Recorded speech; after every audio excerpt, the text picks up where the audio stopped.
हाँ जी प्यारे विद्यार्थियों, ਜਿਹੜਾ ਨੈਕਸਟ ਟੌਪਿਕ ਮੈਂ ਤੁਹਾਨੂੰ ਕਰਵਾ ਰਿਹਾ ਪ੍ਰਸ਼ਾਸਨਿਕ ਸੰਬੰਧ ਸੈਂਟਰ ਸਟੇਟ ਰਿਲੇਸ਼ਨਸ ਦੇ ਵਿੱਚ ਜਿਹੜੇ ਪ੍ਰਸ਼ਾਸਨਿਕ ਸੰਬੰਧ ਕਿਸ ਤਰ੍ਹਾਂ ਦੇ ਹੁੰਦੇ ਹਨ, ਇਹ ਟੌਪਿਕ ਜਿਹੜਾ ਹੈ ਤੁਹਾਨੂੰ ਮੈਂ ਅੱਗੇ ਕਰਵਾਉਣ ਜਾ ਰਿਹਾ। ਇਸ ਦੇ ਵਿੱਚ ਪ੍ਰਸ਼ਾਸਨਿਕ ਸੰਬੰਧਾਂ ਦੀ ਜਦੋਂ ਅਸੀਂ ਗੱਲ ਕਰਦੇ ਹਾਂ ਤੇ ਅਸੀਂ ਦੇਖਦੇ ਹਾਂ ਕਿ ਜਿੰਨੇ ਵੀ ਕਾਰਜਕਾਰੀ ਆਦੇਸ਼ ਕੇਂਦਰ ਸਰਕਾਰ ਦੁਆਰਾ ਦਿੱਤੇ ਜਾਂਦੇ ਹਨ, ਉਹ ਸਾਰੇ ਆਦੇਸ਼ਾਂ ਦੀ ਪਾਲਣਾ ਕਰਨੀ ਤੇ ਉਸ ਨੂੰ ਲਾਗੂ ਕਰਵਾਉਣਾ ਇਹ ਰਾਜ ਸਰਕਾਰ ਦਾ ਕੰਮ ਹੁੰਦਾ ਹੈ। ਦੂਸਰਾ ਪੁਆਇੰਟ ਹੈ ਸੰਚਾਰ ਸਾਧਨਾਂ ਦੀ ਉਸਾਰੀ ਅਤੇ ਉਹਨਾਂ ਦੀ ਸੰਭਾਲ ਦੀ ਜ਼ਿੰਮੇਵਾਰੀ। ਜਿੰਨੇ ਵੀ ਸੰਚਾਰ ਦੇ ਸਾਧਨ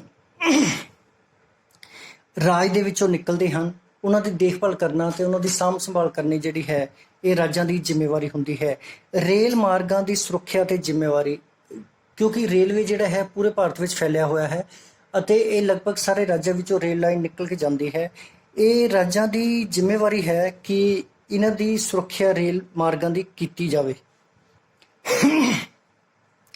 ਰਾਜਪਾਲਾਂ ਦੀ ਕੇਂਦਰ ਦੁਆਰਾ ਨਿਯੁਕਤੀ ਦਾ ਪ੍ਰਭਾਵ। ਭਾਰਤ ਵਿੱਚ ਪ੍ਰਾਂਤ ਜਿੰਨੇ ਵੀ ਪ੍ਰਾਂਤ ਹਨ, ਉਹਨਾਂ ਦੇ ਵਿੱਚ ਜਿੰਨੇ ਵੀ ਰਾਜਪਾਲ ਨਿਯੁਕਤ ਕੀਤੇ ਜਾਂਦੇ ਹਨ, ਇਹਨਾਂ ਦੀ ਨਿਯੁਕਤੀ ਕੇਂਦਰ ਸਰਕਾਰ ਦੁਆਰਾ ਕੀਤੀ ਜਾਂਦੀ ਹੈ ਅਤੇ ਕੇਂਦਰ ਸਰਕਾਰ ਨੂੰ ਹੀ ਇਹ ਜਿਹੜੇ ਰਾਜਪਾਲ ਹੁੰਦੇ ਹਨ ਆਪਣੀ ਰਿਪੋਰਟ ਪੇਸ਼ ਕਰਦੇ ਹਨ। ਰਾਸ਼ਟਰੀ ਸੰਕਟ ਕਾਲ ਸਮੇਂ ਕੇਂਦਰ ਦਾ ਪ੍ਰਭਾਵ। ਜਦੋਂ ਵੀ ਦੇਸ਼ ਦੇ ਵਿੱਚ ਰਾਸ਼ਟਰੀ ਸੰਕਟ ਕਾਲ ਲੱਗਦਾ ਹੈ, ਆਰਟੀਕਲ 352 ਵਿੱਚ ਇਹ ਲਿਖਿਆ ਗਿਆ ਹੈ ਕਿ ਜਦੋਂ ਵੀ ਕੋਈ ਬਾਹਰੀ ਦੇਸ਼ ਸਾਡੇ ਤੇ ਹਮਲਾ ਕਰਦਾ ਹੈ ਜਾਂ ਦੇਸ਼ ਦੇ ਅੰਦਰ ਹੀ ਕੋਈ ਯੁੱਧ ਵਰਗੇ ਹਾਲਾਤ ਬਣ ਜਾਂਦੇ ਹਨ, ਤਾਂ ਰਾਸ਼ਟਰੀ ਸੰਕਟ ਕਾਲ ਦੇ ਸਮੇਂ ਜਿਹੜੀ ਹੈ ਕੇਂਦਰ ਸਰਕਾਰ ਦੀ ਸਥਿਤੀ ਬਹੁਤ ਹੀ ਪ੍ਰਭਾਵਸ਼ਾਲੀ ਹੋ ਜਾਂਦੀ ਹੈ। ਸੰਵਿਧਾਨਿਕ ਸੰਕਟ ਕਾਲ ਸਮੇਂ ਕੇਂਦਰ ਦਾ ਪ੍ਰਭਾਵ।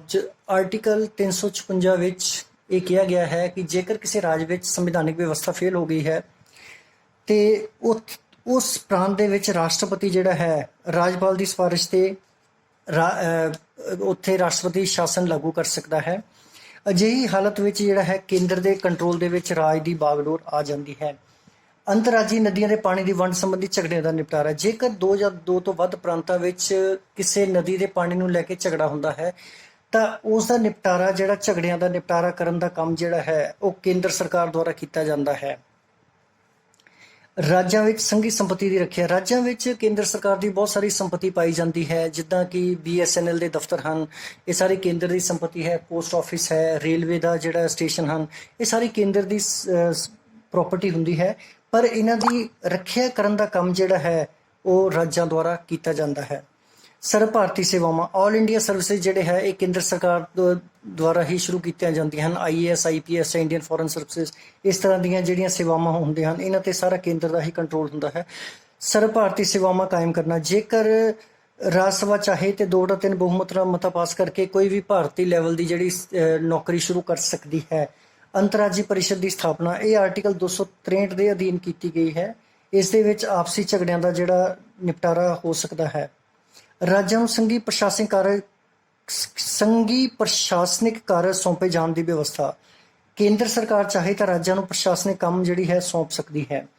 ਅਨੁਸੂਚਿਤ ਜਨਜਾਤੀਆਂ ਦੀ ਭਲਾਈ ਲਈ ਨਿਰਦੇਸ਼। ਕੇਂਦਰ ਸਰਕਾਰ 339 ਆਰਟੀਕਲ ਦੇ ਅਧੀਨ ਰਾਜ ਸਰਕਾਰਾਂ ਨੂੰ ਆਦੇਸ਼ ਦੇ ਸਕਦੀ ਹੈ ਕਿ ਜਿਹੜੀਆਂ ਵੀ ਯੋਜਨਾਵਾਂ ਅਨੁਸੂਚਿਤ ਜਾਤੀਆਂ ਜਨਜਾਤੀਆਂ ਲਈ ਬਣਾਈਆਂ ਗਈਆਂ ਹਨ ਉਹਨਾਂ ਨੂੰ ਲਾਗੂ ਕੀਤਾ ਜਾਵੇ। ਰਾਜਪਾਲਾਂ ਦੇ ਵਿਵੇਕੀ ਆਧਾਰ। ਵਿਵੇਕੀ ਆਧਾਰ ਡਿਸਕ੍ਰਿਸ਼ਨਰੀ ਪਾਵਰਸ ਉਹ ਹੁੰਦੀਆਂ ਹਨ ਜਿਹੜੇ ਰਾਜਪਾਲ ਆਪਣੀ ਮਰਜ਼ੀ ਨਾਲ ਫੈਸਲੇ ਕਰਦੇ ਹਨ। ਇਹਨਾਂ ਨੂੰ ਅਸੀਂ ਰਾਜਪਾਲ ਦੀਆਂ ਡਿਸਕ੍ਰਿਸ਼ਨਰੀ ਪਾਵਰਸ ਕਹਿੰਦੇ ਹਾਂ।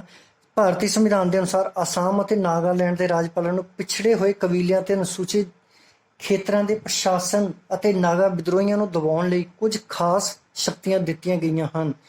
ਇਹਨਾਂ ਦਾ ਪ੍ਰਯੋਗ ਜਿਹੜਾ ਹੈ ਮੰਤਰੀ ਮੰਡਲ ਦੀ ਸਲਾਹ ਤੋਂ ਬਿਨਾਂ ਵੀ ਰਾਜਪਾਲ ਕਰ ਸਕਦਾ ਹੈ। ਇਸ ਤਰ੍ਹਾਂ ਦੀਆਂ ਜਿਹੜੀਆਂ ਸ਼ਕਤੀਆਂ ਰਾਜਪਾਲਾਂ ਨੂੰ ਪ੍ਰਾਪਤ ਹੁੰਦੀਆਂ ਹਨ ਉਹਨਾਂ ਨੂੰ ਅਸੀਂ ਰਾਜਪਾਲਾਂ ਦੇ ਵਿਵੇਕੀ ਅਧਿਕਾਰ ਕਹਿੰਦੇ ਹਾਂ। Thank you.